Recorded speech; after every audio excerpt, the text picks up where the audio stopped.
Welcome back to the program, everyone. This is your United States update for April 28th. We will be coming out with our stimulus update in just a little bit, so you'll see that episode popping up in a couple of hours. But first, we're going to do our United States update on this episode. We have 3 stories to share with you. The first is Tyson Chicken is reporting that the meat supply chains are crumbling in the United States of America, which could mean a vast shortage of meat if you haven't already noticed that.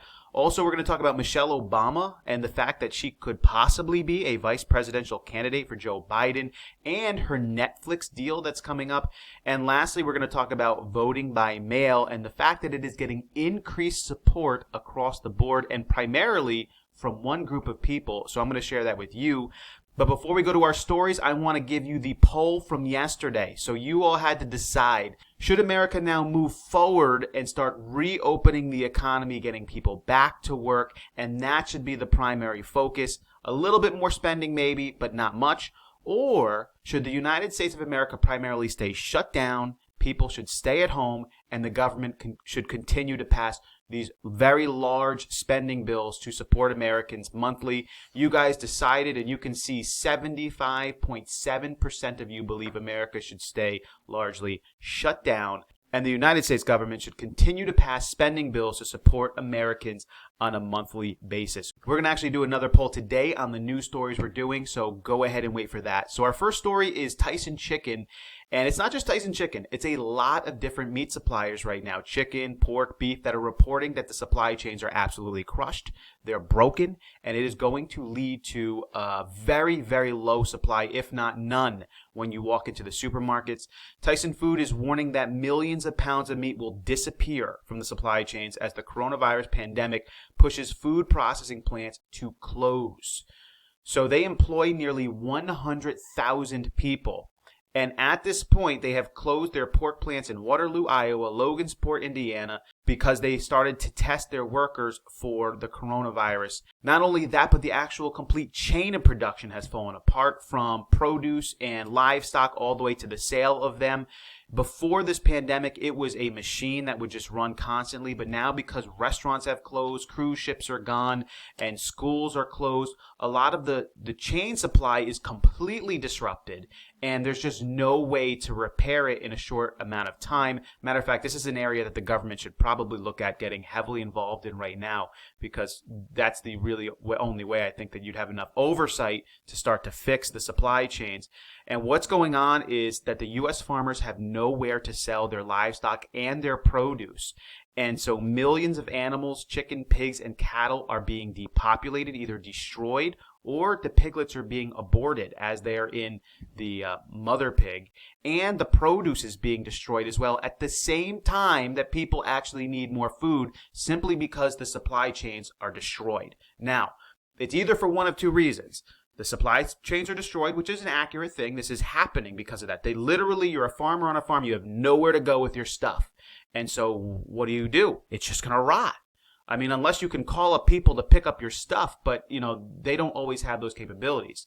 However, some of these places are doing it to artificially keep up their prices. There's no way to deny that. If they start giving out too much of their product to different locations that they weren't normally, it could drive down prices. So those are the 2 reasons why it's happening, but it's an important story to follow. Tell me if you noticed the changes. Have you noticed the change in your own supermarket? List the comment below. I have. I have seen a lot less fresh chicken. And our local supermarket is limiting the supply of chicken and has been doing now for over a month. Let us know your thoughts on that below. On to our next update for America, Michelle Obama, and the fact that Joe Biden would love for her to be his running mate. He said, "I would love if Michelle would agree to it, but I think she's had it with politics. I don't know. She's good at everything she does. That would be wonderful."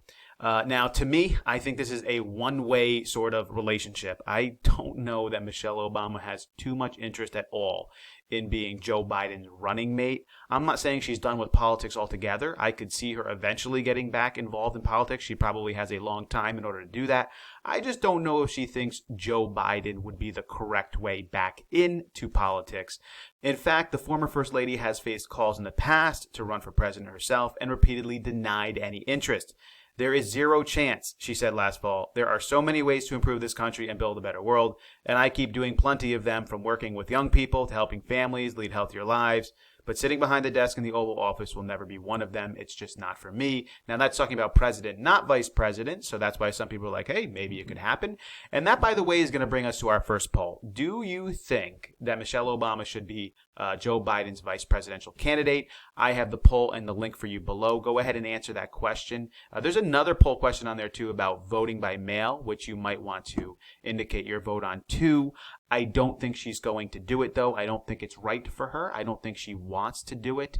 I think Joe Biden is too much of a wild card, and personally, in my opinion, I think it could hurt the whatever reputation she would like to have for people to see her and whatever credibility she would like to contain. I think Joe Biden could in fact hurt that, so I don't think she'll do it. But in addition, Michelle Obama also has a deal with Netflix. So the Obamas have been doing very well since they left the Oval Office in 2016. In fact, they have inked a book with Penguin Random House worth $65 million. And the Netflix deal, she's coming out with a documentary called Becoming, and that is worth $50 million with Netflix. She said, I'm excited to share that on May 6th, I will be releasing Becoming, a documentary directed by Nadia Hallgren that shares the stories of the amazing people I met after the release of my memoir, and the book that she also wrote sold more than 10 million copies. So that's the deal with her, Netflix, and Vice President Biden. And the final news story today is voting by mail. I did a story about this about a week and a half ago or so, and got some thoughts about should we be voting by mail with the coronavirus pandemic. Maybe this is the time to do it. And overwhelmingly in the comment section below, you guys were completely against the idea of voting for mail. And I actually indicated my reasons why I think voting by mail is in fact a mistake. If you want to see that episode, you can. I will leave the link below. But they just came out with a new poll. This was from the Associated Press. They polled 1,057 adults between April 16th and April 20th, and the methodology that they used was supposedly to have a good representation of the United States climate, both Democrats and Republicans here. And so the approval now for voting by mail is actually increasing. And by the way, it's increasing the most for Democrats. Democrats are more willing to approve of voting for mail than Republicans are. So you can see the results right here, and we see that allowing people to vote by mail-in ballot instead of in person without requiring them to give a reason, Democrats 73% agree with that, and Republicans only 46% agree with that. And so is that the way to go? Conducting an election using only voting by mail ballots and not having any voting in person. Democrats, 60% are okay with that. Republicans, 37%. Is that the way you guys feel? I mean, it doesn't matter however you vote or whatever party you stand with, but is that the case? On the link below, when you click on it, there's a poll there too as well. Do you think voting by mail is the right way to go? So these are our U.S. updates for April 28th. If you have anything to share, please leave them in the comments below. We would love to hear about them. Also, consider subscribing to the channel if you want a U.S. update every single day. And like I said before, the stimulus update is coming out in just a little bit. So if you're interested in that, perhaps subscribe, turn on the notifications. You will see that notified in just a couple hours. I will see you guys next time.